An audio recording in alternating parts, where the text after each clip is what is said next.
ayah jarang pulang, jarang ketemu sebagai anak laki-laki, apalagi anak pertama. Pasti kan ada beban tanggung jawab yang dikasih ke kita. Mah kenapa sih ayah jarang pulang? Ini kan kita tuh masih anaknya, kita tuh inilah. Kadang kita nggak bisa milih kan. Kadang kita hanya bisa mengikuti apa yang terjadi dengan kondisi yang ada. Kalian semua yang di luar sana yang orang tuanya masih lengkap, alangkah baiknya jika kalian punya waktu banyak, lebih baik berikan waktu untuk mereka gitu. Terus juga yang paling utama adalah jangan pernah menyakiti mereka dan ingat doa mereka itu sangat mujarab gitu. Doa mereka itu ajaib gitu. Ini aku belum pernah cerita nih, belum cerita kemana-mana. Jadi pas mau tunangan kan aku nggak pernah sama sekali. Aku mau ngomong nih deg-degan nggak pernah, aku bilang gitu kan. Wah aku sampai nangis aku kamar mandi.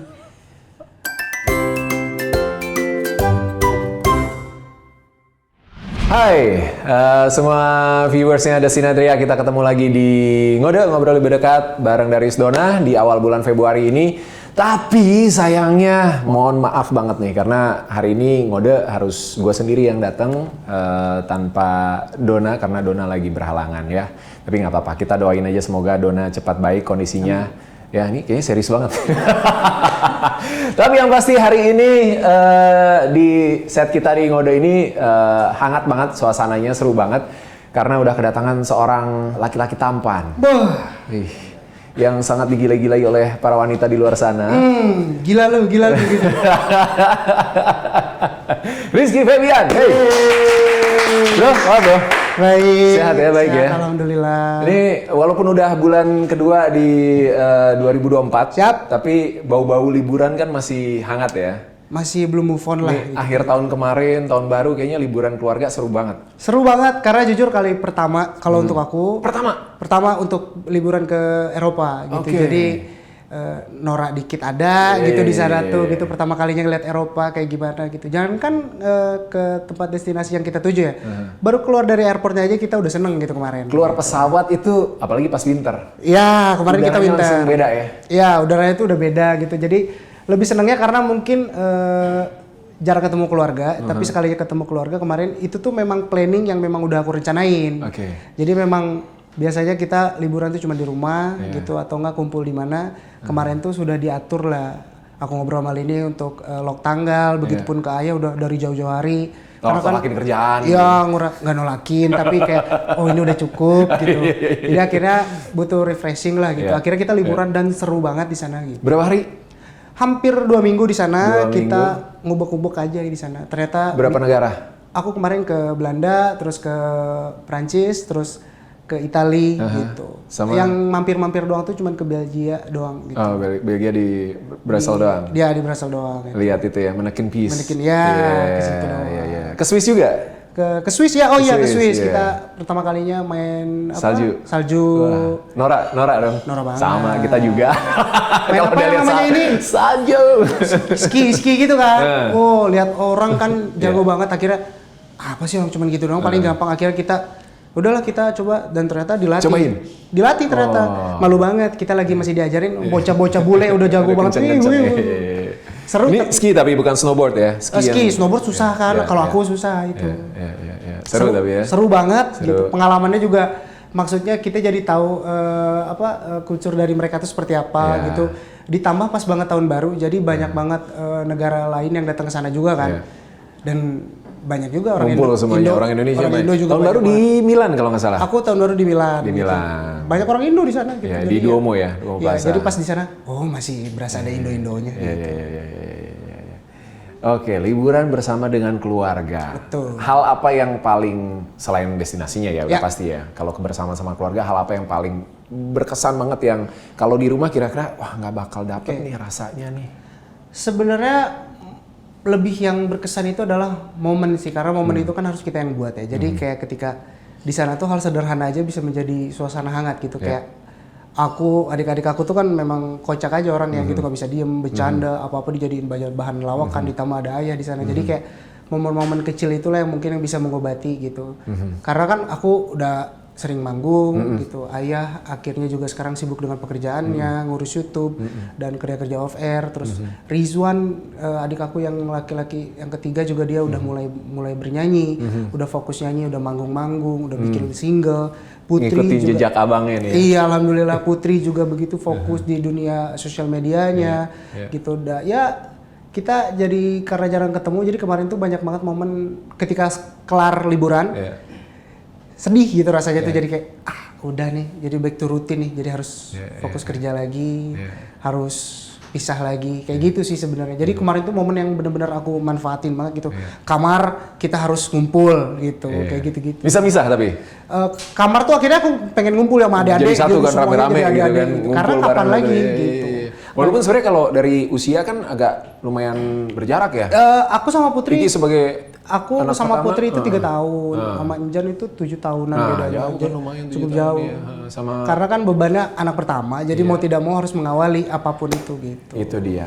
Ya, di Ngode kali ini kita memang pengen ngebahas itu sebetulnya ya, sebagai anak jago pertama.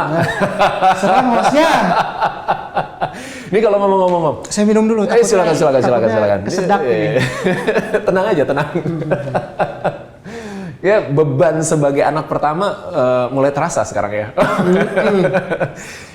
Perjalanan bersama dengan keluarga, dengan ayah yang juga berkiprah di entertainment gitu. Tapi sebagai mungkin bisa dibilang generasi pertama ya, bokap itu, Kang Sule itu kan generasi pertama yang bisa nembus sampai wah jadi terkenal sekali, sukses banget, jadi salah satu komedian yang sangat dihormati gitu kan, dengan semua pencapaiannya gitu. Tentu semuanya nggak dimulai dengan tiba-tiba begitu gitu kan, benar-benar dari bawah. Bahkan dulu nih ya, di awal gua mulai karir itu sempet bareng sama bokap jadi bintang tamu gitu. Jadi bintang tamu di satu acara, gue lupa kalau nggak salah di Trans TV waktu itu. Masih bobo suling, rambut masih panjang, dicat sini cepak gitu kan. Trademarknya kan itu ya, seorang Kang Sule itu kan begitu gitu. Terus di sepanjang acara itu kita mah ketawa-ketawa, apa dia mah diem aja susah gitu kayaknya gitu kan. Ini gue sampai mikir, ini Kang Sule ini pura-pura susah, acting susah atau emang beneran susah sih sebenarnya gitu kan. Tapi ya akhirnya kan sekarang sukses dong. Amin. Nah, Iki sebagai anak pertama kan pasti di momen itu mungkin udah cukup berusia lah ya untuk menyimpan memori perjuangan ayah segala macam gitu. Itu kayak gimana ngikutin perjuangan Kang Sule sendiri? Jadi ayah itu bisa dibilang salah satu figur yang menginspirasi Iki akhirnya untuk berkarya, terus juga untuk mengejar mimpi. Karena kalau aku bisa ngambil ilmu dari dia tuh cara dia gigih ketika mengejar cita-cita gitu ya. Dan aku tahu kan ayah itu dari keluarganya itu adalah bukan anak yang dimanja dari dulu tuh. Jadi ayah tuh dari umur belasan tahun tuh udah diharuskan untuk jualan, ngamen dan yang lainnya kan.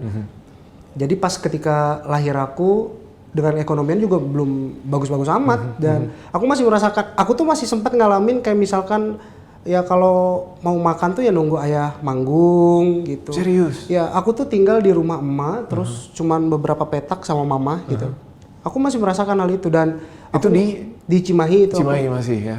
Nah, dan ketika awal-awal aku masih kecil, tapi ini memori yang udah aku inget lah ya, umur 4 tahun 5 tahun gitu ya. Mamah tuh nyinden kan.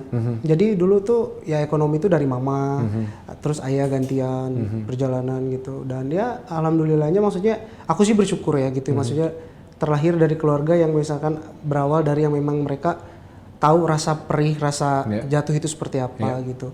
Dan dengan berjalannya waktu ayah mulai struggling. Pertama kali yang mencetuskan ayah untuk ikutan lomba lawak itu aku. Aku masih kecil umur 5 tahun, terus aku ada audisi lawak TPI dulu. Terus aku bilang di TV, aku inget banget, terus aku bilang, ya ikutan, juara 1, aku bilang gitu, masih kecil. Alhamdulillah ya ikutan, terus juara 1, pulang bisa nyunatin Niki. Aku inget banget tuh, 2005, pulang tuh ayah nyunatin aku. Wow, semua artis-artis datang gitu kan, bangga banget kan gitu.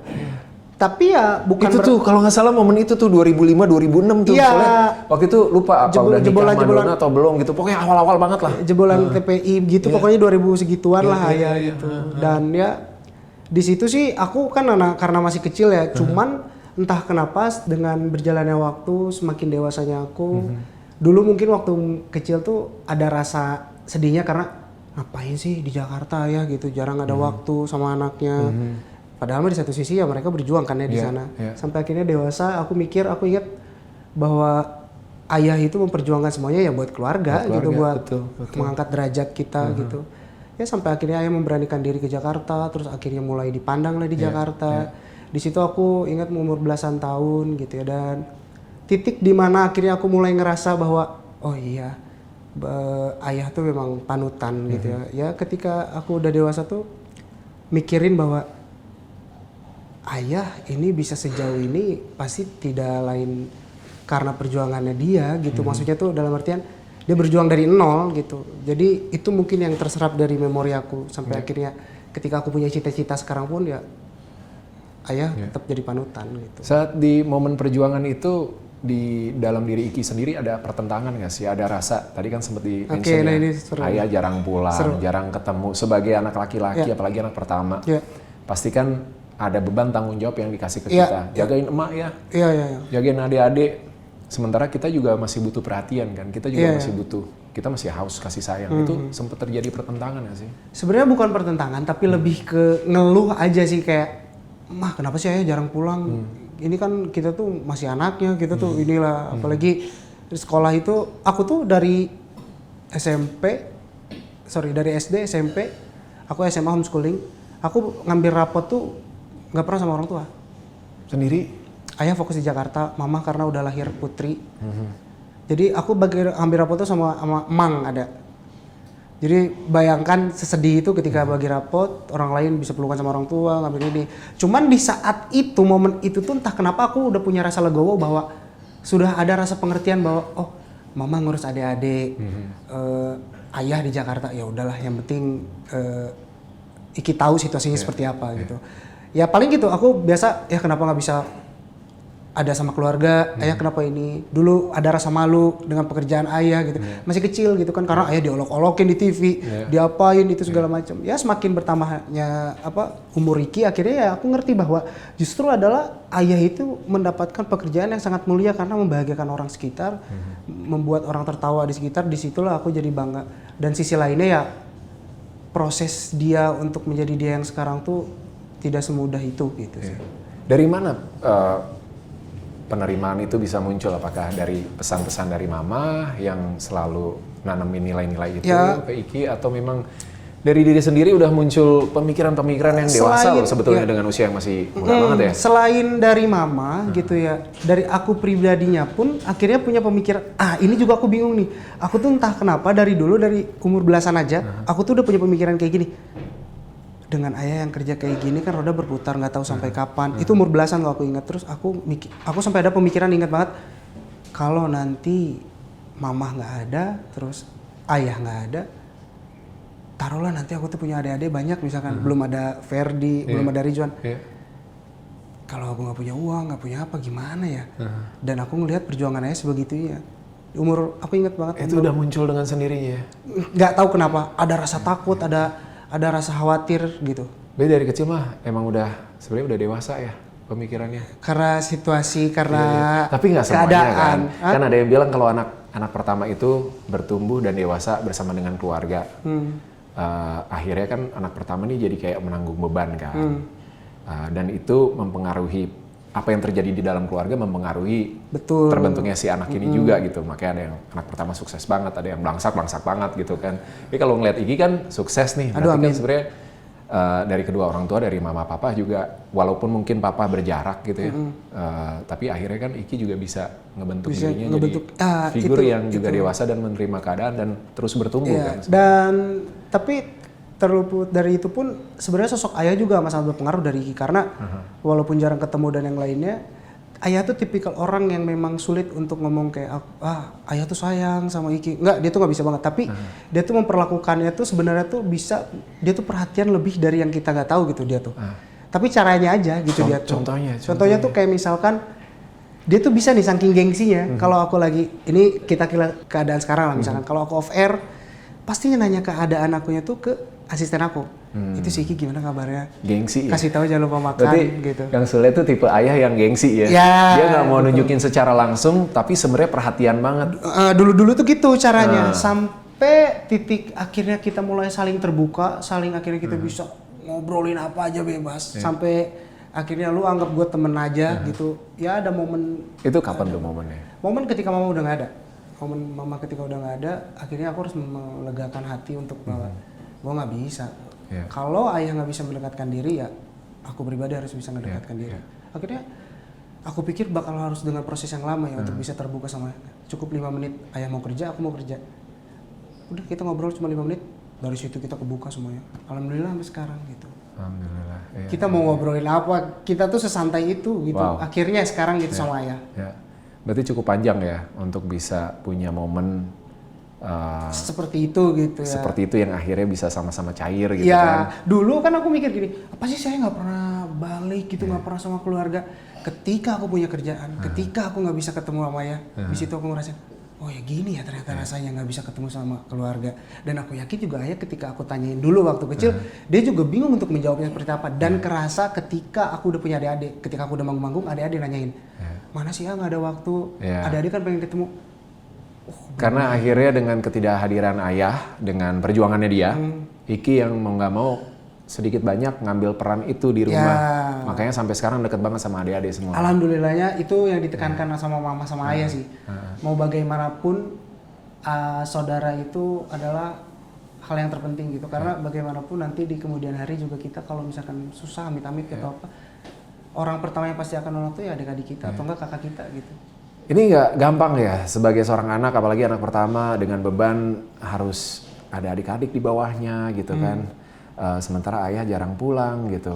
Momen kalian sebagai anak dan ayah ketika Kang Sule pulang ke rumah, ya udah biasa aja gitu, nggak ada yang apa obrolan-obrolan yang Ayah tuh, atau pesan-pesan yang ngebentuk Iki sekarang gitu. Jadi yang ngebentuk aku sekarang itu ayah itu adalah orangnya dengan cara ngedidiknya tuh bukan yang kayak kamu nggak boleh gini, kalau kamu pengen nyanyi kamu harus belajar, enggak. Tapi dengan cara itu juga berawal dari aku memberanikan diri. Nah jadi di umur aku 15 tahun tuh udah punya pemikiran kayak disuruh, nggak tahu kenapa ya di umur 15 tahun tuh kayak udah ada di tahap harus memilih gitu. Karena umur 15 tahun tuh lagi seru-serunya nongkrong, Pikirannya main, warnet atau apalah gitu ya. Tapi di saat itu akhirnya aku merelakan dan mengorbankan diri kayak udahlah tinggalkan pertemanan. Saat itu di Bandung, udah aku ikut ayah. Ya akhirnya memberanikan diri di sana sampai akhirnya ya dijorokin di stage lah. Tapi di situ udah punya rasa tanggung jawab kalau aku di stage diem doang, nggak ngapa-ngapain, nggak ngikutin rules. Beban nama ayah kan besar, terus juga malah bikin malu ayah. Jadi akhirnya di situ tuh dengan sendirinya inisiatif atau spontan ada di stage itu dan akhirnya belajar. Bahkan sampai cara bikin lagu pun akhirnya aku belajar dari ayah. Jadi ayah tuh di rumah tuh sering banget bikin lagu-lagu yang memang gak dipublish sama dia. Dari situ, dan aku juga tipikal orang yang minta ke ayah itu bukan orang yang, ya gimana sih lagu, enggak. Tapi aku perhatiin. Tapi ketika dia nanya dan ketika dia mempertanyakan, aku udah bisa gitu. Aku tuh tipikal orang yang kayak gitu. Sampai akhirnya di Jakarta tuh aku ikut-ikut gitu ya. Sampai akhirnya udah ada acara, ada apa gitu ya.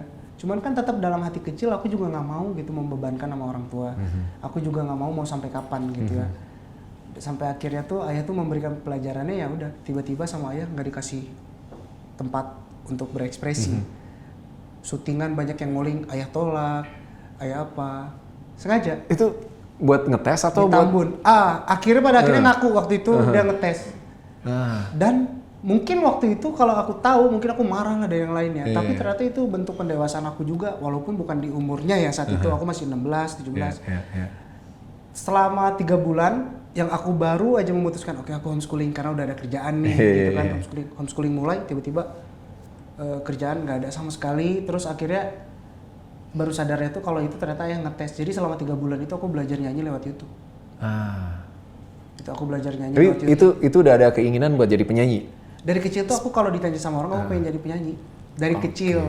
Dari kecil tuh cita-cita aku pengen jadi penyanyi gitu. Kalau ngehibur orang seneng aja gitu. Selama 3 bulan belajar nyanyi dari lagu yang aku suka lewat YouTube aja gitu. Ngulang-ngulang lagunya, ngulang-ngulang gitu. Sampai akhirnya aku inget banget, mama tuh kan jarang ke Tambun. Jadi aku di Bekasi tuh. Mama tuh jarang ke Tambun karena mama di Bandung itu, Putri masih sekolahnya di Bandung. selama 3 bulan aku nggak pernah cerita sama mama kalau aku kondisinya kayak gimana, kalau aku tuh ternyata sedih, aku merenung karena aku nggak mau ngasih beban ke kedua orang tua gitu ya, apalagi kondisinya mereka jarak jauh, takut jadi pertikaian atau apa, salah paham. Akhirnya mama datang lagi liburan, datanglah ke Bekasi. Mama cuman sesimpel itu waktu itu mendoakan, datang ke kamar terus dia cuma nepuk pundak, cuman bilang sabar ya katanya tuh, nanti mah rasa pedih itu akan terbayarkan katanya tuh. Terus namanya doa orang tua tuh mujarab kan. Mama bilang awal tahun 2015 itu tahunnya AA katanya tuh. AA berdoa aja katanya tuh. Udah yang sabar, nggak usah sedih, nggak usah apa gitu. Belajar aja kan. Udah. Aku aminin. Udah aku aminin terus akhirnya ya, tanpa sepengetahuan ayah juga. Nah ini balik lagi karena aku tahu proses ayah itu dari nol. Dan itu terbukti ternyata itu jadi sebuah kisah untuk anak-anaknya, untuk memotivasi anak-anaknya. Dan aku pun ada keinginan rasa seperti itu untuk ada di kemudian hari kan. Jadi tanpa sepengetahuan ayah, aku ingat banget orang yang berjasa tuh namanya Teh Hira. Teh Hira itu kakak iparnya Kang Arman Maulana. Akhirnya aku minta tolong sama dia, aku casting untuk film, untuk iklan. Aku ingat banget, cuman yang disuruh bikin profil doang, diundang enggak. Disuruh acting nggak. Sekarang secara logika orang mau manggil kita kalau mereka nggak tahu actingnya kita kayak gimana ya gimana. Tapi kan waktu itu ya udah gitu, yang penting aku udah coba dulu proses tanpa sepengetahuan orang tua. Karena aku pengen ada rasa surprising untuk mereka. Terus aku juga pengen ada proses yang memang nanti itu bisa aku ceritakan dan bisa jadi sebuah pengalaman buat aku gitu ya. Jadi selama aku casting film tuh aku bawa CD Kesemburan Cinta. Aku bikin lagunya tanpa sepengetahuan orang tua dan yang lainnya. Ketika casting ada MD musiknya, aku coba dengerin. Ada yang ditaruh di pojokan doang, ada yang oh ya nanti saya dengarkan ya ini gitu. Klasik lah ya. Iya, terus akhirnya udah nggak apa-apa, itu jadi proses gitu pengalaman. Alhamdulillahnya bener, aku pulang umroh 2015 Januari, tiba-tiba lagu Kesempurnaan Cinta, ayah tiba-tiba tahu karena aku bikin tiba-tiba lagu siapa? Lagu Iki. Oh nggak mungkin, iya ini aku bikin. Karena ada rasa bangga, akhirnya kita bikin sampelnya lah di rumah gitu. Karena ayah bangga banget, akhirnya tuh ayah di syutingin di talk show, lagi break, lagi di perjalanan, lagi kamar mandi, di play tuh lagu anaknya. Sampai akhirnya ya Pak Wisnu Tama lah mendengar, ini band siapa? Jadi dipikirnya band dulu. Band siapa? Suruh ngadep ke kantor katanya. Pas datang aku, siapa nih anak dari kampung katanya. Dites di situ aku, disuruh nyanyi satu kantor. Percaya nggak? Katanya kalau ini anaknya Sule bisa nyanyi katanya. Oh nggak mungkin. Akhirnya aku tes di situ dan di situ ternyata benar banget 2015. Awal aku akhirnya Kesempurnaan Cinta bisa bikin lagu Kesempurnaan Cinta, dikasih kepercayaan masuk manajemen akhirnya. Ya itu juga bentuk aku bukan ingin melepas nama orang tua ya, tapi aku tahu nama ayah tuh besar banget. Dan mau sampai kapan? Karena ketika ayah memberikan wadah ke aku pun, aku bisa aja sebenarnya ya bikinin program, aku main. Tapi kan aku memikirkan kayak. Tapi sempat kepikiran. Aku udah, Iki tuh tipikal orang ketika aku mau ngelangkah atau mau melakukan sesuatu, aku mikir beribu-ribu kali. Aku tuh tipikal orang kayak gitu. Jadi ketika aku bisa aja ngelakuin kayak gitu, tapi aku lebih mikir, tar dulu kata aku tuh. Kalau misalkan aku pengen seperti itu, tapi aku nggak punya bakat yang bisa aku kembangin, aku nggak punya hal yang bisa aku tonjolin, malah bikin malu ayah, malah jadi ngerepotin, nama baik ayah juga malah jadi nggak baik. Karena aku memutuskan untuk nggak pakai privilege itu ya. Tapi sebagai anaknya Sule, yang pelawak besar gitu ya, Iki ngerasa punya bakat ngelawak sih sebenarnya. Sebenarnya mah mungkin ya kalau kata orang-orang mah ngomongnya begitu ya. Apalagi kalau orang Sunda kan sebenarnya ya sehari-hari begitu sebenarnya kan. Sebenarnya mah mungkin lebih ke kayak lawakan tongkrongan sebenarnya mah. Cuman ya nggak bisa dipungkiri gitu. Kayak misalkan dulu kan aku sering lihat ayah ngelawak, tahu kayak ayah tuh kalau ngelawak kayak gimana. Terus akhirnya ya, nah ini juga bagus banget ini. Jadi dulu aku pernah ikutan jadi host, aku pernah nge-MC di panggung ribuan acara slang, dilempar batu segede gini, aku inget banget, segede gini.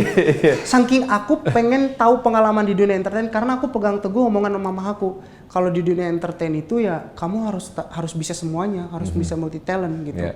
Walaupun kamu suka di bidang yang mana, tapi waktu itu kan aku belum nentuin kalau aku pengen nyanyi gitu. Ya itu aku dilempar batu, terus aku ikut jadi host lawak sama ayah, acara kuis, terus di OVJ aku main dimasuk-masukin gitu aja yang spontan tiba-tiba harus ngapain gitu kan. Tapi aku jalanin aja, karena dengan satu tujuan aku pengen kejar, siapa tahu ada batu loncatan untuk aku bisa nyanyi. Gimana pun jadi caranya. Udah tujuan utamanya itu ya. Gimana pun caranya. Tapi ya nggak bisa dipungkiri, alhamdulillah dengan semua yang aku lewatin, kepake kok. Di panggung aku tetap harus bisa mencairkan suasana. public speaking aku juga harus bener, dan ternyata itu kepake semua sampai sekarang gitu. Enak kok dengerin Iki cerita dari tadi juga enak. Dukung saya untuk. Nah, ini yang menarik kan dari apa yang Iki ceritain tadi adalah saat momen. Sambil minum ya? Iya, minum. Saat momen mama datang, ngunjungin dan akhirnya ngebisikin lah bahwa 2015 adalah tahunnya Iki. Ini kan luar biasa ya, intuisi dan juga doa ibu apalagi. Itu luar biasa, itu kan doa orang tua. luar biasa sekali gitu, dan ini juga menggambarkan bahwa sebagai anak pertama Iki juga sama mama deket banget kan sebenarnya. Banget. Bisa dibilang kalau ditanya aku deket ayah sama mama, aku deket sama mama banget. Sama ayah tuh ya setelah mama nggak ada baru aku bisa terbuka itu. Bukan nggak deket, tapi lebih banyak waktu, banyak bisa sharing, berkomunikasi. Setelah itulah. Dan ayah juga sama adik aja juga sama kan, sama aja kan sebenarnya. Dan akhirnya setelah mama nggak ada, mungkin jadi lebih dekat sama semuanya ya. Ya lebih mungkin mungkin ketika mama nggak ada tuh mungkin aku bisa mikirnya ya ada berkahnya juga gitu ya. Karena ketika mama nggak ada itu, mama masih meninggalkan pesan bahwa ya kita sebagai adik-adik tetap harus rukun, baik gitu. Apalagi aku anak pertama gitu. Makanya ketika hal pertama yang aku pikirin ketika mama udah gak ada, ya aku udah banyak hal dan juga tanggung jawab yang memang harus aku lanjutkan dari mama gitu. Ya, luar biasa itu dia. Apapun yang kita hadapin dalam kehidupan, apalagi dalam rumah tangga sebagai anak, kadang kita nggak bisa milih kan. Kadang kita hanya bisa mengikuti apa yang terjadi dengan kondisi yang ada. Tapi pada saatnya, pada titiknya, kita kan punya kehidupan sendiri. Dan kita bisa punya pilihan untuk menentukan kita mau jadi yang seperti apa. Seperti apa? Betul banget. Yeah. Oke, sebelum kita beralih ke hubungan Iki sama Mahal ini. Ini udah 3 tahun ya? 3 tahun pacaran? Apa? Enggak dong, baru mau 2 tahun. Oh, baru mau 2 tahun. Tapi udah engagement ya? Udah tunangan? Sudah, alhamdulillah. Sudah tunangan dan tahun ini rencananya? Ya, doakan. Ya, semoga ya. Nanti kita kulik-kulik lagi. Tapi pengen nanya lagi, sebagai anak pertama ada nggak sih momen, ini kan oke, 2015 Iki bisa memulai karir ya kan, terus seolah-olah semuanya jadi lebih tercerahkan lah. Yes. Ada nggak sih momen yang akhirnya jadi malah beban gitu dengan semua tanggung jawab, mikirin mungkin tadinya cuma mikirin keluarga, mikirin adik-adik gimana gitu kan. Sekarang harus mikirin kerjaan, mikirin karir, ada target pasti yang pengen dicapai gitu. Terus tapi beban sebagai anak sulung, anak pertama ini juga tetap mengikuti gitu, nggak bisa dilepas. Ada nggak sih momen dimana Iki ngerasa aduh burn out nih, capek banget nih kayaknya, aduh harus give up. Mungkin momen itu balik lagi ya ketika mama nggak ada, karena aduh ini memang udah rangkaian yang di atas kali. Jadi momennya itu sebelum mama meninggal tuh aku baru saja membanggakan ke mama tuh. Jadi beberapa hari mama belum nggak ada tuh aku ke mama, kita pelukan, kita saling memaafkan satu sama lain. Terus aku meluapkan semuanya bahwa mas sekarang mandiri ternyata, gitu loh. Kalau sekarang udah punya label sendiri mah, membanggakan diri di depan orang tuanya gitu tanpa, karena dari dulu aku nggak mau nyusahin mereka gitu. Nih lihat nih anaknya sekarang udah mau bangga nggak nih gitu. Kita berdua, aku udah punya label sendiri. Ternyata udah bisa loh nge-hire pegawai, udah bisa bikin lagu ini doain ya mama doain semuanya. Terus aku bocorin kalau aku punya project ini nanti ke depannya saat itu. Ya label baru mau jalan, mama nggak ada.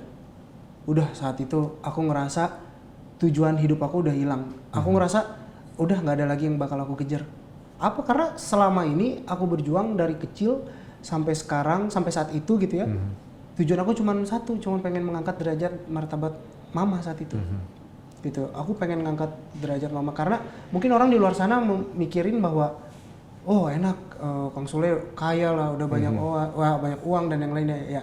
Tapi kalau aku pribadi aku masih memikirkan bukan untuk aku aja gitu. Aku juga kan masih banyak keluarga yang lain yang susah di rumah, masih rumah gubuk di kampung gitu ya. Belum dari saudara-saudara ayah, belum dari saudara-saudara mama gitu.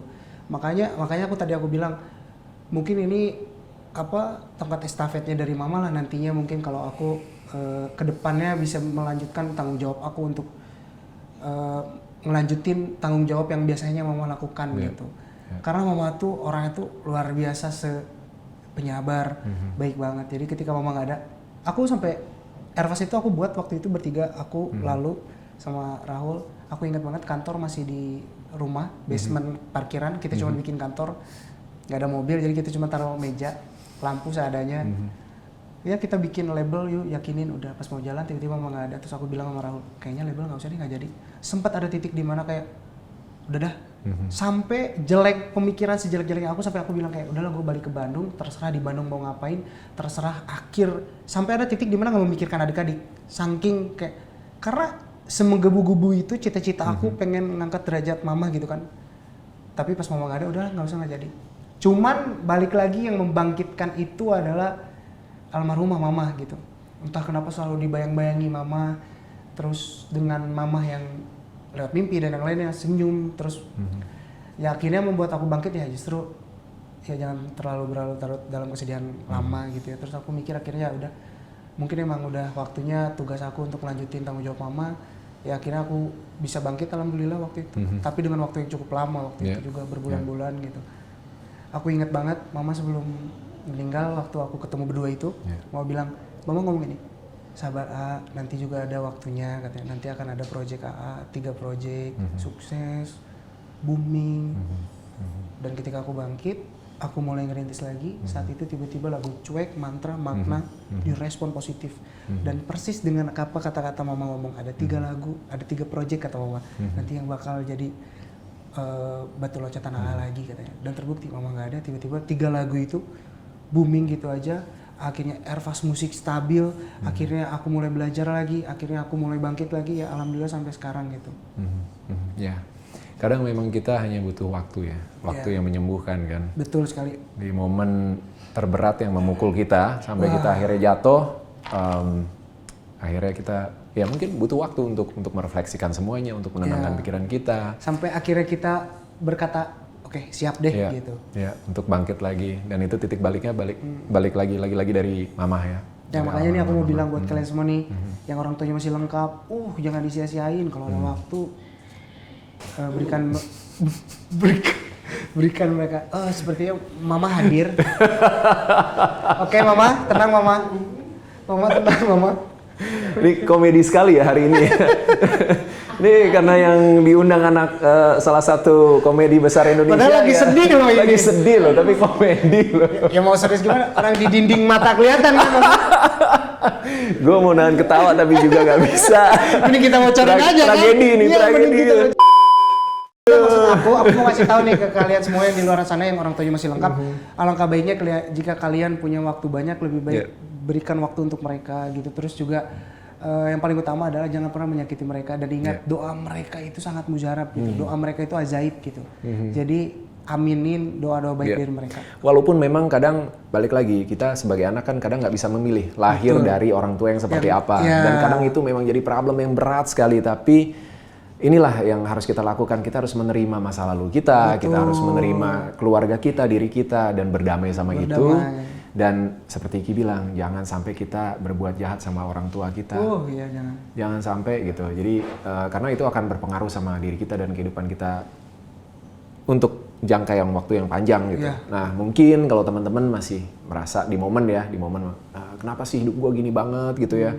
Ada masalah nggak selesai-selesai, coba deh mungkin refleksi dulu, berdamai sama diri sendiri. Mungkin ada hal-hal kecil yang kita nggak sadarin, karena kadang dalam kehidupan kan banyak hal yang terjadi dan kadang selewatan, tapi sebenarnya penting kita kan, kita nggak sadar. Apa?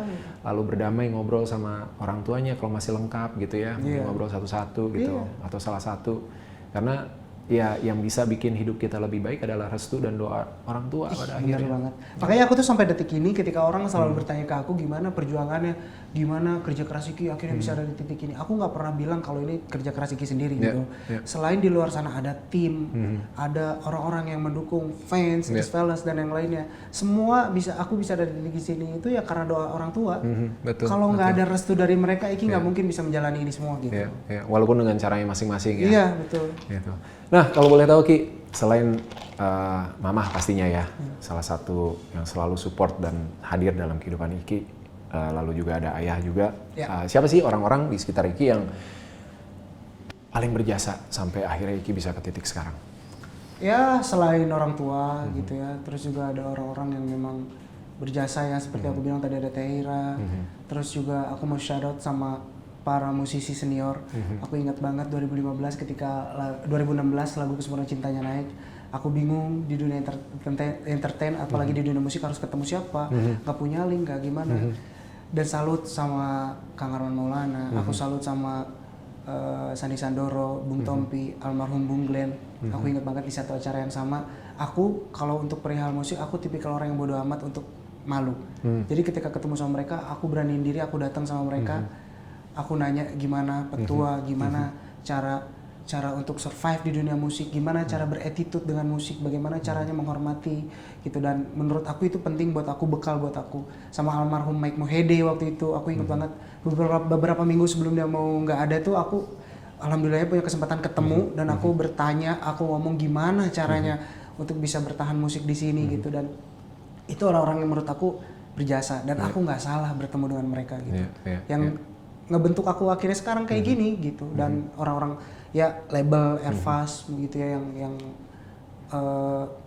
mau sama-sama memberikan keyakinan buat aku bisa bangkit bareng, tumbuh bareng sekarang gitu, saudara-saudara gitu. Ditambah sekarang Lini nge-support. Jadi ya alhamdulillahnya aku masih selalu diberikan ruang bertemu dengan orang-orang yang positif, orang-orang yang emang bisa satu arah sama aku gitu sih. Dan bertumbuh bersama ya. Ya, itu. Dan proses bertumbuhnya pasti masih akan panjang karena sebentar lagi akan masuk ke fase berikutnya bersama dengan Lini pastinya ya. di fase kehidupan yang akan dijalani bersama dengan Lini, artinya kan pasti Iki sedikit banyak udah mulai memikirkan kan masa depan, kehidupan rumah tangga, apalagi tadi sempat kasih spill dikit. Tahun ini kayaknya ya. Amin, doakan. Bulannya? Kira-kira. Tapi datang ya. Kalau diundang pasti datang. Ya. Selalu udah oke. Ini musim panas, musim hujan nih. Kita rencana nunggu salju. Nunggu salju. Rahasia. Jangan-jangan kemarin jalan-jalan nih sekalian pre-wed. Oh enggak dong. Foto-foto gitu. Lagi. Belum ya berarti? Belum apa nih? Belum pre-wed atau survei lokasi? Sempat survei, cuman ya harus dibicarakan lagi sama Neng Lini. Aku manggilnya Neng Lini lah. Doain tapi. Oh pasti didoakan nih sebagai pasangan yang juga sangat menginspirasi generasi muda kita ya kan. Pengen dong jadi couple goals kayak Iki sama Lini ya kan, so sweet banget. Dan kan ya namanya hubungan ya seperti hidup juga kan, nggak mulus-mulus aja, pasti ada problem-problemnya gitu kan. Tapi kalian lewatinnya juga lempeng-lempeng aja, santai-santai aja gitu ya, kayaknya. Alhamdulillahnya mungkin gini Kak, sebenarnya aku nggak pernah nyangka kalau misalkan bisa sejauh ini gitu ya. Apalagi dengan Lini yang ada di dunia yang sama gitu. Tanya deh ke Lini gitu. Kita tuh sampai detik ini aja kadang kalau misalkan ada momen berdua, kita kadang suka ngebahas proses kita lagi dulu lagi kayak dulu juga aku mah nggak ada kepikiran bisa jadian sama kamu. Terus dia juga bilang ya sama, aku juga nggak pernah ada jadian sama kamu. Tapi mungkin karena dengan berjalannya waktu, terus juga entah kenapa mungkin dengan aku tuh udah pemikirannya tuh jauh gitu. Kalau aku pribadi udah mikir kayak kerja udah, dikasih kenikmatan udah gitu, rezeki udah gitu ya. Terus tinggal apa tuh ya gitu ya, maksudnya kayak waktu itu, waktu masih sendiri itu kayak rezeki alhamdulillah dikasih kelancaran, kerjaan alhamdulillah gitu, terus kerjaan juga dikasih label, dikasih kelancaran semuanya, tapi kok masih ada yang hampa kosong di hati gitu. Ketika datang lah Lini sampai tarik diisi langsung udah sampai akhirnya kita ya ngejalanin gitu juga. Dan aku juga dari awal sama dia juga berkomit gitu, kalau aku mau serius, kalau mau jalanin sama-sama ya ayo, apalagi kita di dunia yang sama. Harusnya kamu lebih tahu di dunia entertain seperti apa, tahu batasannya seperti apa, tahu apa yang harus kita jauhi, tahu apa yang harus kita bisa lewatin bareng gitu loh. Dan kita nggak bisa pungkiri gitu loh, kita di dunia entertain ya mau tidak mau kita akan selalu terekspos dan yang lainnya. Jadi ya harus pinter-pinter kita yang menyikapinya gitu.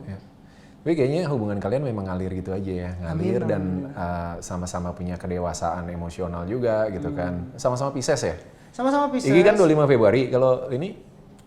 Lini itu 4 Maret. 4 Maret. Oke, 4 Maret. Jadi itu adalah doa aku yang terkabul ketika aku lagi sendiri. Jadi waktu itu saya sendiri di kamar. Ya Tuhan, aku bilang, ya Tuhan, saya sudah lelah dengan perihal percintaan, kata saya bilang gitu kan. Saya yakin kalau misalkan nanti ada orang mau siapapun, yang penting dia setia, yang penting dia tuh mau nerima pekerjaan aku, mau nerima aku apa adanya, saya mau bakal seserius itu. Aku bilang. Saya lupa nggak ngedoain agamanya apa. Makanya beda. Oke, sebelum kita bahas soal itu ya, nih kayaknya kita harus belajar dari Iki gimana caranya doa biar dijabah sama Tuhannya cepet gitu.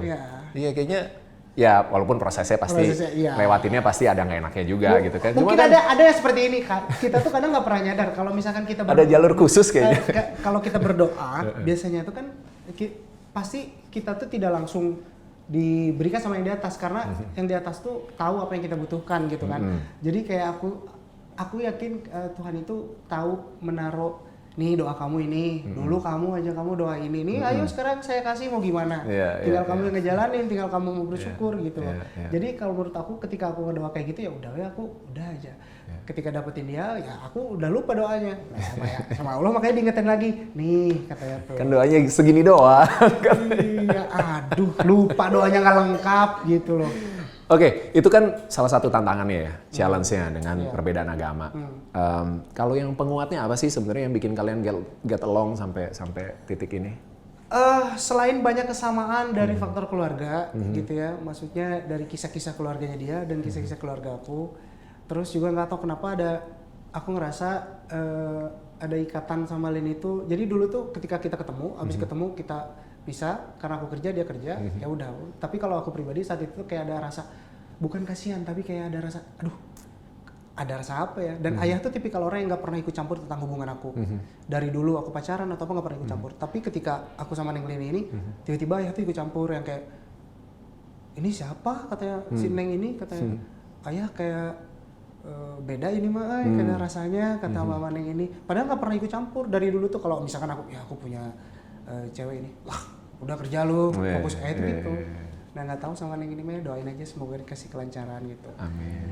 Oh ya walaupun sebenarnya tadi aku bercanda yang doa tadi itu bercanda, maksudnya ya kan nggak tahu kalau Neng ini beda juga kan awalnya gitu. Cuman yang aku seneng itu adalah akhirnya di sini aku bisa banyak belajar banget gitu karena dengan perbedaan ini itu aku bisa belajar banyak hal dari segi kulturnya budaya. Lini Bali aku Sunda gitu loh.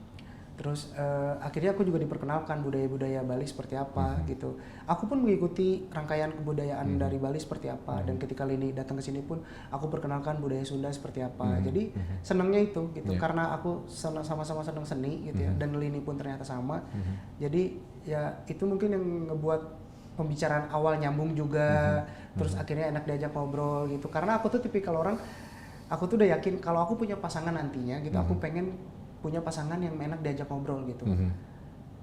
Karena nanti pas udah tua mah kan kita tuh cuma berdua gitu. Cuma bisa ngobrol doang. Bisa ngobrol doang. Dan masa diem-dieman? Iya, kalau dari awal ketemunya diem-dieman, kecuali di lakban aku ya. Udah akhirnya ya ngejalanin gitu aja. Udah. Iya. Tapi kan pacaran sama nikah beda ya? Tunangan deh, ya. gitu. Level ya naik satu level tunangan gitu. Sebelum nikah gitu kan pasti beda ya. Ini jadi buat kalian seperti apa nih nanti untuk kedepannya? Apakah masing-masing atau kayak gimana rencananya? Karena kan mungkin kalau aku pribadi belum pernah sama sekali tunangan itu seperti apa waktu itu kan. Tapi aku tuh sebenarnya bukan ngebet ya, maksudnya bukan ngebet pengen ini, cuman kayak ngebet sih iya. Iya, cuman nggak mau ngaku. Tapi kayak aku tuh pengen ngikat aja gitu loh.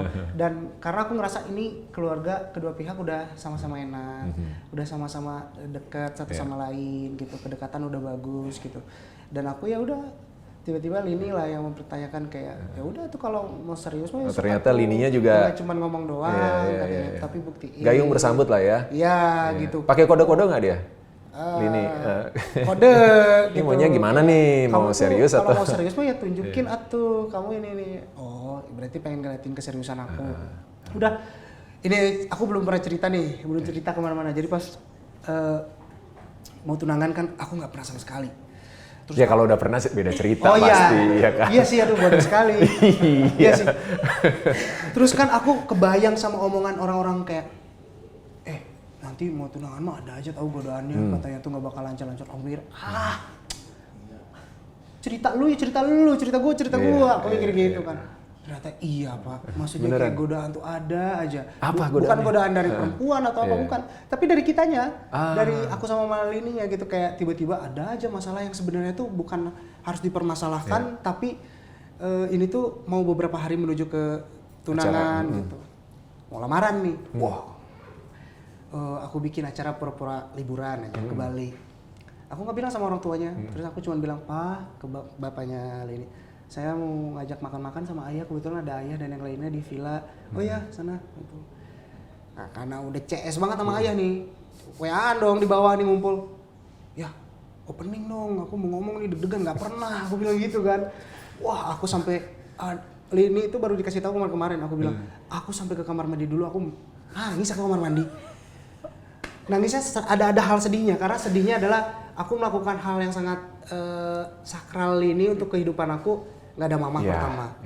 Terus yang kedua, ini gue harus ngapain gitu. Nanti ketika ada orang tuanya, karena kakaknya cowok, 2. Terus neneknya dadong di situ ada, di sebelah lagi. Papa di sini, terus kayak, aduh apa yang harus aku ngomongin ya. Terus akhirnya Denny sebelah lah. Ya udah tuh, katanya mau ngomong, ayah malah makin jorok-jorokin doang kan gitu dia mah. Terus akhirnya udah beraniin diri dengan kepercayaan seyakin itu. Pak gini, aku udah jalan setahun, mau setahun setengah. Aku cuman punya niat sama Lini, kita udah ngobrol serius, udah ngobrol panjang. Aku punya niatan serius, terus aku juga pengen ngiket Lini untuk, itu juga. Ini aku lancar ya. Kalau di sana nggak gini nih kejadiannya tuh. Banyak jeda gitu. Mau ngomong tuh, wah, polsek sini dilewat, samsat, lewat. Wah, sampai ketawa, mereka tuh sampai ketawa. Tapi lega-lega itu adalah ketika ada bahasan dari orang tuanya dan juga kakaknya bahwa ini nggak usah takut, justru ini adalah kabar baik buat kita. Kalau ada yang mau serius sama anak kita, wah itu kayak bisul pecah langsung. Udah akhirnya gimana ya? Udah akhirnya kita ngobrol. Terus akhirnya semakin jauh lah pemikirannya, kayak udah mau lamarannya gimana dan yang lainnya. Ya alhamdulillah ya lancar semuanya, keluarga juga menerima, support kan. Karena aku tuh jadi kalau aku tahu keluarga ayah sama mama dulu punya kisah yang kelam lah ya, maksudnya, dan itu tuh bisa jadi cerminan buat aku. Jadi dan aku tuh punya wishlist lah, ketika aku nanti punya pasangan, aku nggak mau gini, aku nggak mau gini, aku nggak mau gitu, aku nggak mau gini, aku nggak mau ini, nggak mau ini, gitu. Jadi ketika aku kemarin kedua orang tua satu sama lain udah enak banget gitu, dan aku tuh emang niatan aku seperti itu. Tanya Lini, jadi ketika aku Lini ke Bali, aku beraniin diri aja. Lininya mau kemana, aku datang ke orang tuanya. Nongkrong aja udah, ngobrol di sana. Ketemu Dion kakaknya, mendekatkan diri gitu ya. Ngambil hati neneknya dadong gitu. Iya. Nah, wishlist itu buat Iki sendiri secara pribadi atau bareng sama Lini sebagai pasangan juga? Lini juga. Artinya ngobrol, ada proses sharing juga sama dia kan, pengen gini, pengen gitu. Aku tuh seneng ngobrol, jadi kalau Lini, jadi ketika ada kalanya kalau ngobrol serius ya kita serius, ada kalanya ya kalau kita bercanda ya bercanda gitu, karena dia juga kacau juga kalau udah bercanda gitu, dia tuh ember juga orangnya gitu, jadi kayak pas kita serius ya udah, ya suatu kalau mau serius kita mau gimana gitu, walaupun sok-sokan aja kan belum pernah yang ngalamin ngejalanin kayak gini, cuman kayak ya belajar nanya ke orang gitu. Mungkin nanti aku bisa nanya ke Darius juga, ya kan? Siap, kita sharing-sharing aja. Iya, ya kan? gitu. Karena pada akhirnya kan tiap pasangan punya patternnya sendiri. Gitu. Dari semua kebersamaan dan proses yang ya mungkin banyak senengnya lah ya, lebih banyak senengnya kan.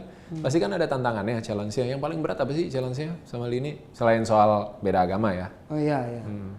Kalau sama Lini tantangan lainnya ada apa problem yang mungkin sampai sekarang belum terselesaikan? Mungkin kalau dari aku pribadi nggak ada, karena kita di dunia yang sama. Ya. Jadi apapun yang dia lakukan sama apapun yang aku lakuin. Paham gitu ya. Dan di luar itu ya paling yang selalu kita sama-sama ini adalah ya paling, karena kan aku suka selalu ngomong ke Lini bahwa kita ngejalanin ini pasti banyak aja orang yang nggak suka gitu. Apalagi kita beda agama dan yang lainnya, jadi tergantung kita yang menjalani. Jadi kayak ya kita baca komen ya nggak apa-apa. Tapi kalau misalkan harus sampai kita terbawa perasaan atau sampai harus terhasut, apalagi sampai jadi masuk ke sebuah masalah kehubungan gitu. Ya kita sama-sama saling nguatin akhirnya. Aku juga senang lah gitu, maksudnya Rini ngerti bahwa aku juga kerja di dunia yang sama gitu. Yang terpenting kita kan sama-sama tahu batasan, tahu cara menjaga hati kayak gimana, kayak gitu sih. Sama-sama ngejaga ya. Saling sih intinya sebenarnya kalau ngebangun hubungan kan sharing saling musik, gitu lagu, bikin lagu bareng. Kayak gitu. Oke, luar biasa. Kita doain ya sama-sama ya supaya amin. lancar. Amin. Kita tunggu undangannya nanti ya. Amin. Satu pertanyaan terakhir sebelum mungkin nanti kita kasih challenge. Dengan semua kelebihannya kita tahu Lini adalah seorang yang sangat talented, ya profesinya sama, cantik juga sebagai seorang wanita dan makanya punya. saya ikat kan. Itu. Banyak yang ini kayaknya ya, banyak yang mau nyenggol kayak nikung nih. Kalau yang ngejar-ngejar dia mah, luar biasa dia mah. Kenapa Lini akhirnya Iki melabuhkan hatinya dan masa depan Iki ke Lini? Kenapa dia? Ya itu ketika ada momen dimana menintrospeksi diri aku ya gitu ya, terus kayak udah deh kayaknya mah aku sekarang mau fokus kerja, jalanin apa yang ada gitu, dan cuman butuh support system pada endingnya mah kita gitu. Yang kita kejar juga ternyata masih sesuatu hal yang memang bisa habis gitu aja, tapi seseorang yang bisa mensupport dan yang lainnya gitu kan hampa, kita kerja segala macam tapi kayak ngerasa nggak ada yang support gitu, kayak nggak ada yang bisa mengingatkan kita gitu, kayak kurang aja. Jadi mungkin ya memang udah dikasih jalan yang di atas, dipertemukannya sama Mahalini gitu. Dan ketika menemukan Mahalini, yang kenapa yakin aku bisa sama Mahalini, itu tadi ada hal yang tidak bisa aku ceritakan, tapi ini amat sangat menyangkut keluarga aku dan keluarga Lini. Ada sangkut pautnya lah gitu. Jadi kayak menurut aku, sama, ternyata gini, gitu. Jadi nyambung gitu. Itu salah satu kenapa akhirnya she's the one yang Iki putusin untuk ini orang yang bisa ngisi kehampaan itu. Karena aku kan nggak mau kalau aku dijadiin cuma sekedar pacar kan. Jadi aku tuh pengen ya temen juga, ngelawak bareng juga. Itu ya. Jadi cewek-cewek di luar sana, Iki nggak mau cuma cari pacar doang. Cuma sayang sekarang udah telat kalian, udah calonnya. Jadi udah tertutup. Apalagi buat yang mau Lini, sorry ya.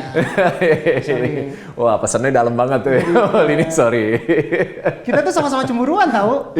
Aneh nggak? Pisces tuh cemburuan menurut Bang Darius. Kita sama-sama cemburuan tapi kita di bidang yang sama. Iya, tapi kan untungnya penyanyi. Kalau aktor mungkin beda cerita, ya kan? Nyanyi juga kan bisa narik penonton. Kalau penonton atau video klip gitu ya. Video klip. Ya. Tinggal kita. Tapi pernah nggak sih sampai cemburu kayak gitu gara-gara kerjaan? Sejauh ini aku yang cemburu sih biasanya. Aku yang cemburu. Tapi ya kita biasanya masih sebatas wajar. Jadi kayak misalkan kalau aku, enaknya Malin itu aku ngobrol belak-belakan aja. Jadi kayak, misalnya aku tadi cemburu, kamu terlalu ini segala macam. Tapi aku ngerti konteksnya itu kerjaan gitu loh. Ya udah, tapi dia ngasih penjelasan, aku paham, selesai gitu sih. Manis aja, manis. Iya, karena cemburu itu kan bumbu-bumbu cinta. Bumbu aja. Kalau nggak ada cemburu, emang ada rasanya ya kan? Yang terpenting kan tidak berlebihan, tidak jadi terpengaruh sama pekerjaannya gitu. Aku sama Lini juga di dunia yang sama, jadi sama-sama nge-support gitu. Nanti next kita kalau mungkin setelah dapat undangan nanti kita undang lagi berdua ya. Boleh, boleh kita berdua. kulik-kulik lebih boleh dalam berdua, tentang hubungannya. Takutnya juga saya bohong atau takutnya Lininya sendiri di sini taunya beda ya jawabannya sama Lini ya. Jahat. Enggak gitu. Jahat sih Lini kalau misalkan beda. Enggak pernah kode. Dipaksa. Orang aku dijebak waktu itu. Seru banget ya obrolan kita ya. Semoga teman-teman semuanya bisa dapat inspirasi lah. Bagaimana kita mengambil sikap sebagai seorang anak, apalagi dengan beban anak sulung, anak pertama yang memang nggak pernah gampang ya dalam kehidupan, dan akhirnya punya kekuatan untuk bisa merubah apa yang terjadi dalam hidup kita menjadi lebih positif pastinya. Nah, Ki, boleh dong kita kasih challenge ya. Boleh apa tuh? Karena kan penyanyi, pencipta lagu juga, ya kan, produser juga, udah punya studio rekaman sendiri, bikin lagu dong. Boleh ya. Langsung akapela berarti? Akapela. Kebetulan gitarnya lagi di stand. Boleh. Apa tentang apa? Temanya jauh. 3 kata, Mahalini, musik, Sule. Mahalini, musik, Sule. Butuh waktu? Langsung aja. Langsung. Tak pernah terbayangkan untuk dapatkan dirimu, wahai bidadariku, cintaku, kasihku. Mahal ini itu kan namamu. Ku mulai suka, ku mulai cinta, pandangan pertama. Ku tahu kau suka musik, begitupun aku juga. Tapi yang ku bisa beri hanya cinta, bukan lawakan seperti Sule. Oke. Luar biasa, itu dia ngode kita ngobrol lebih dekat bareng Darius dan Dona tanpa Dona Agnesia. Dan terima kasih Rizky Febian sudah hadir. Sama-sama, salam buat Kak Dona juga. Yes, thank you so much buat sharing-sharingnya, luar biasa banget. Dan kita doakan semoga karirnya selalu cemerlang, selalu menjadi inspirasi untuk banyak orang, penuh dengan berkat, dan perjalanan kehidupannya selalu dijauhkan dari segala hal-hal yang negatif, yang jelek-jelek ya. Bersama dengan Lini juga semoga lancar persiapan menuju ke pernikahan nanti, bahagia selalu ya, luar biasa datang. nih figur. Yes, datang. Butuh MC. Ini aku soalnya nikahan aku mau beda. Rencana aku mau 70 MC. 70 MC, ya.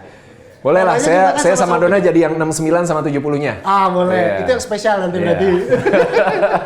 Oke, sampai ketemu lagi di ngobrol lebih dekat berikutnya ya. Bye-bye.